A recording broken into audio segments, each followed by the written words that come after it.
قرآن مجید کا 97واں سورہ سورہ قدر۔ سورہ قدر کے متعلق چند مختصر نکات تلاوت و ترجمے کے ساتھ۔ بسم اللہ الرحمن الرحیم۔ سورہ قدر موجودہ ترتیب کے لحاظ سے قرآن مجید کا 97واں اور ترتیب نزول کے اعتبار سے 25واں سورہ ہے۔ یہ سورہ مکہ مکرمہ میں نازل ہوا۔ اس سورہ کا نام اس کی پہلی آیت کی مناسبت سے سورہ قدر رکھا گیا ہے، جس میں اللہ نے قرآن مجید کو شب قدر میں نازل کرنے کو بیان کیا ہے، اور شب قدر میں انسان کی تقدیروں کو معین کیا جاتا ہے۔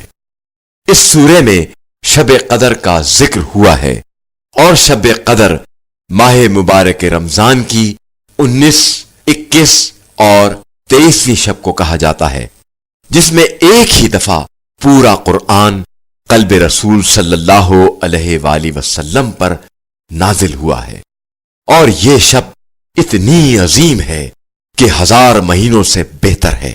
اس شب میں تمام مخلوقات کے سال بھر کے امور کا فیصلہ کیا جاتا ہے۔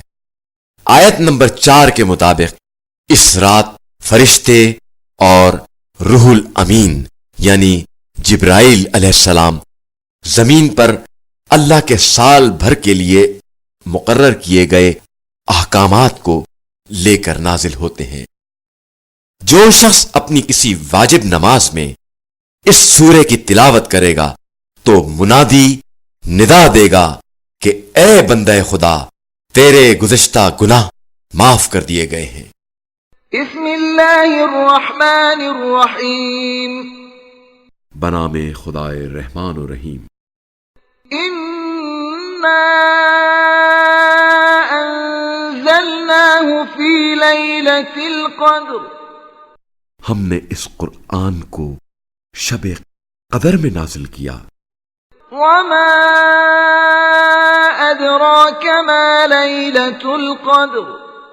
اور آپ صلی اللہ علیہ وآلہ وسلم کیا جانے شب قدر کیا ہے؟ لیلۃ القدر خیر من 1000 شہر۔ شب قدر 1000 مہینوں سے بہتر ہے۔ تنزل الملائکة